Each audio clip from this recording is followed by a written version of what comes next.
সেই হেফাজতের 13 দফা দাবির অন্যতম দাবি ছিল আল্লাহ তার আখিরি নবী মুহাম্মদ সাল্লাল্লাহু আলাইহি ওয়াসাল্লামের আরশচুম্বী সম্মান মর্যাদার বিরুদ্ধে যারা কটূক্তি করবে তাদেরকে প্রতিরোধ করতে ব্লাসফেমি আইন করার একটা দাবি ছিল।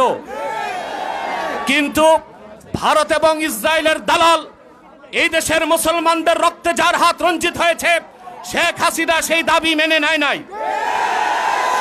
আমরা ভেবেছিলাম 2024 সালের 5 আগস্ট বাংলাদেশ স্বাধীন হয়েছে। স্বাধীন হয়েছে সলিমুল্লাহ খানদের মতো নাস্তিকের জন্য, স্বাধীন হয়েছে তসলিমা নাসরিনের উত্তরসূরিদের জন্য। আমরা স্বাধীনতা পাই নাই। যেই বাংলাদেশে আল্লাহ তার হাবিব মুহাম্মদ সাল্লাল্লাহু আলাইহি ওয়াসাল্লামের আরশচুম্বী সম্মান মর্যাদার বিরুদ্ধে বাক স্বাধীনতার দোহাই দিয়ে নাস্তিকরা যখন তখন বেয়াদবি করে তাদের শাস্তি যদি না হয়, আমরা মনে করি মুসলমান এখনো বাংলাদেশে পরাধীন। 47-এ আমরা স্বাধীন হই নাই, 71-এ স্বাধীন হই নাই, 5 আগস্ট স্বাধীন হই নাই। আরেকটা বিপ্লব হবে, বুকের তাজা রক্ত ঢেলে দিয়ে হলেও বাংলাদেশের মুসলমান আলেম ওলামার নেতৃত্বে জাতীয় সংসদকে দখল করে নাস্তিকদের ফাঁসির রায়কে কার্যকর করব ইনশাআল্লাহ বাংলাদেশে।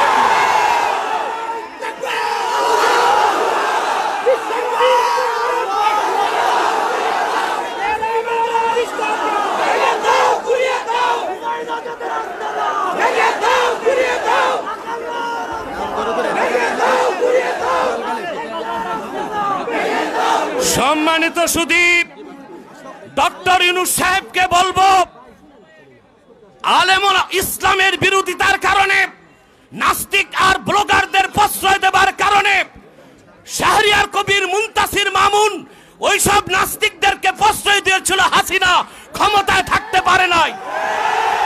রাখাল রাহা আর কুখ্যাত গালেব আর ফরহাদ মাজহারকে ইউনূস সরকার আপনি যদি প্রশ্রয় দেন আপনাকে ক্ষমতা ছেড়ে বাংলাদেশ থেকে চলে যেতে হবে।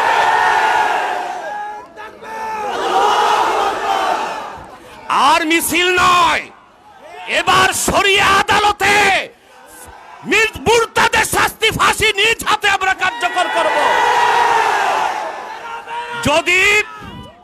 যদি আল্লাহ তার হাবিব সাল্লাল্লাহু আলাইহি সাল্লামের বিরুদ্ধে বেয়াদবি করে যারা নাস্তিকদের মতে, সেটা যদি বাক স্বাধীনতা হয় তাদের কল্লা কেটে দেবে, এটা আমাদের হাতে স্বাধীনতা।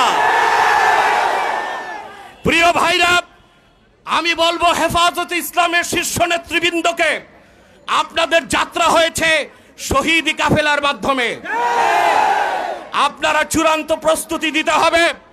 কুখ্যাত রাখাল রাহা গালেবকে গ্রেফতার করে ফাঁসি কাস্টে ঝুলাতে হবে।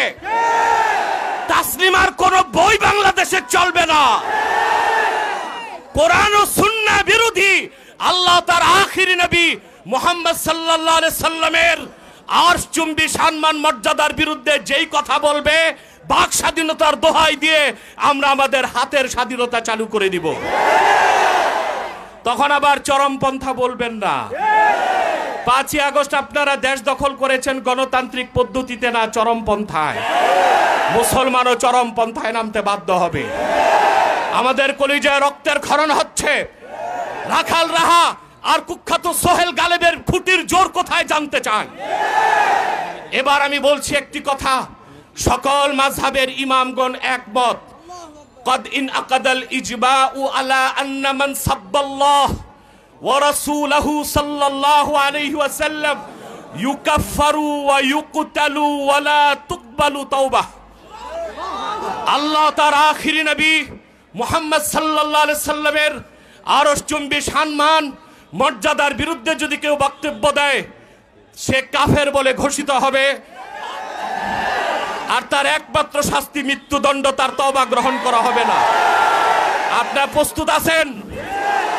ওলামায়ে কেরাম যদি ডাক দেয়, আবার বাংলাদেশে আরেকটি বিপ্লবের ডাক যদি আসে, কারা কারা প্রস্তুত আছেন হাত তুলে দেখো। আমার ভাইরা, কয়েক মিনিট পরে মিছিল বের হবে। এই মিছিলে প্রত্যেক কদমে 700 নেকি পাবেন। মিছিল ছাড়া কেউ বাড়ি যাবেন না। আজকে দাবি করছে সরকারকে রাখাল রাহা গালেবের ফাঁসি চাই, গ্রেফতার চাই। এরপরে আর দাবি নয়, অ্যাকশন হবে, ডাইরেক্ট অ্যাকশন ইনশাআল্লাহ। ওয়াখির দাওয়ানা আনিল হামদুলিল্লাহি রাব্বিল আলামিন। ওয়াসসালামু আলাইকুম ওয়া রাহমাতুল্লাহ।